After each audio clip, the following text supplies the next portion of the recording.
Welcome to the RCH channel. I'm Ren, also known as Yoshi1 on YouTube. Check out my channel on the sidebar. And I'm Netcom, known as Elementic 101, but you already know that from the last video if you watched it, hopefully. Check it. Alan here again, also known as Alan L. or Alan Leandros. Alrighties. So recently, California has passed uphold the gay marriage ban that was approved by voters by 52 to 48. I know 2 other states have already banned it, but so far California seems to get the most attention out of this. So today's topic is going to be about gay marriage and the recent Proposition 8 that was passed by California, and our opinions on the matter.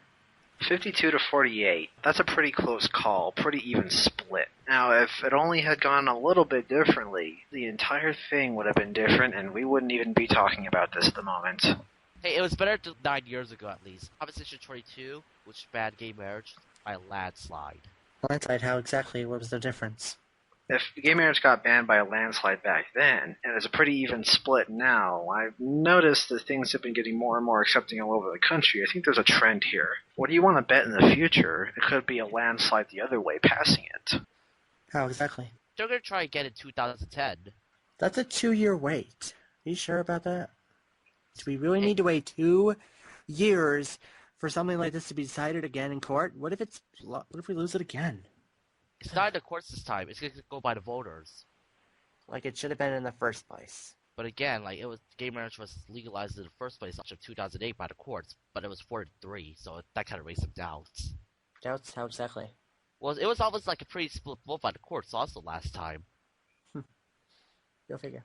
Unfortunately, in this case, since it's a change to the Constitution itself, the state court can't do anything about this. If you want to get a court involved, then you would need a bigger case and take it to a bigger court, the United States Supreme Court. Odds are against this happening, but you never know.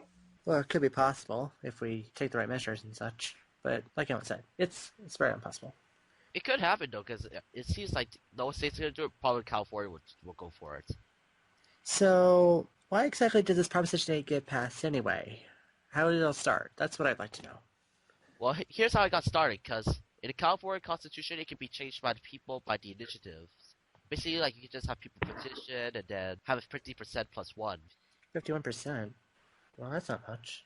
Yes, it's over half, but still. I mean, it's not a bad system. It actually does more good than it does harm, but this is one of the times that it did harm. Interesting. I'm guessing religion has a factor in all this. Yeah. But you gotta know, people say Barack Obama also had to do something with it. Our president? It wasn't the president directly, because he opposed that also. But the people who were going to vote for him, about a quarter of them voted for Prop 8. But again, I don't want to be discriminating. Unfortunately, there's a lot of supporters of banning gay marriage out of religious reasons. And really, this shouldn't be part of any vote. It shouldn't be part of the state at all, because part of the United States Constitution is that church and state should be separate. Now, if you want weddings to affect someone's treatment under the law to be a state thing, then you can't have the church imposing its limits on it. Otherwise, it's a clear violation of the separation of church and state, which means that you can't have church doctrine banning of gay marriage. You can't have that doctrine be imposed on marriage in the state. There's also another factor, the older people also. How exactly? Well, think about it. Remember what I made the reference about a few years back? We tried it and passed by a landslide? Yeah. And then right now it's a split? I think the people who voted for Proposition 22 pretty much died out. That's a good point. But if I had to guess on the religion in question, it's either Christianity or Catholic. That would be the ones that are mostly against it. And I think the Mormons also, actually, but they didn't do too much on the Proposition 8 also. Aside the fact that the out-of-state interest. Anyway, sorry to all the Catholics out there. But I have to say this thing. It's stupid you think that homosexuality is wrong. I don't care what your God says or how often you worship him. What is important is, if people want to be happy and marry the same gender, why don't you let them? I mean, it's a human right to be happy and express ourselves, so why can't we do it through marriage? It's not like it's gonna hurt them. Still, you're taking away a freedom that's guaranteed by our Constitution. And that could end up hurting you in the long run.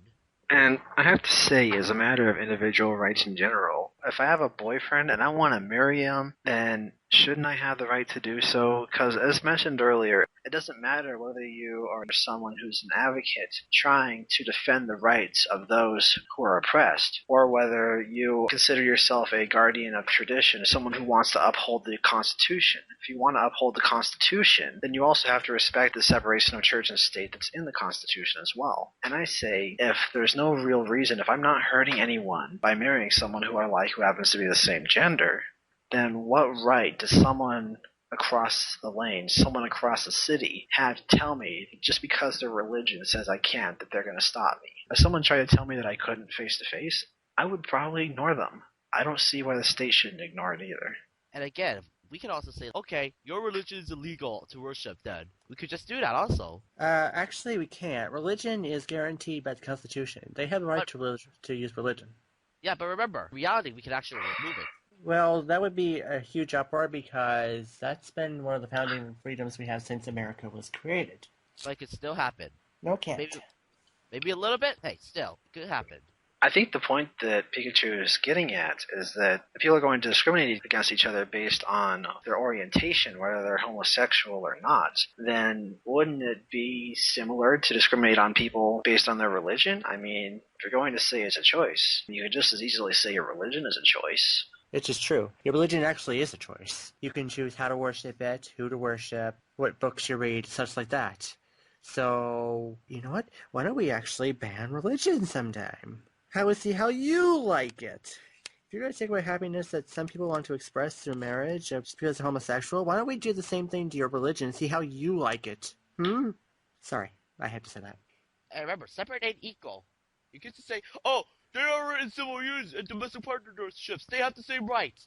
Like, so what? They're not going to be socially accepted still.